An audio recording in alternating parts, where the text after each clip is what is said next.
Okay.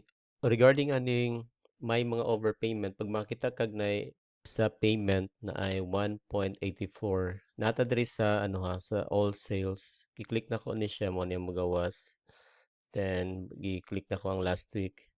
Okay. Makita nimo diri na ay credit.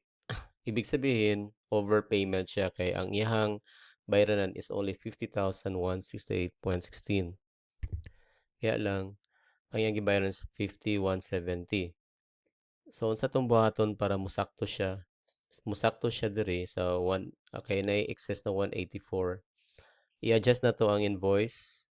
So, kanang 184, i-edit na to na i-add na to siya diri sa katong iyang gibayaran nga invoice. Diri na to siya butang sa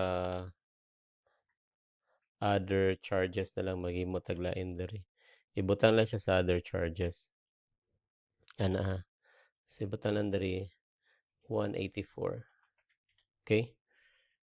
So, kana. Then, pag i-close nimo siya, dili na ka makakita tong 1.84 diri nga credit. Sorry. Imo pa din ang i-adjust. Dali lang ha. So, i-edit nimo ang payment received. So, i-edit nimo ni siya. Okay. So, instead na 50,168, alis na nimo ni siya diri. Okay. So, pag ma-close na siya, expecting na wala na to. So, makita nimo close na gid siya, sarado. Inana.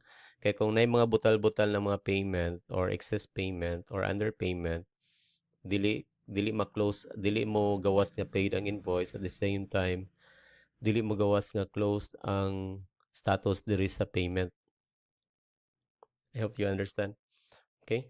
So, i-edit to tanan nga may ano. So, kung ako ani siyang i-ano this month, example, may mga makita pa ta diri ata. Might be. Like ani, oo.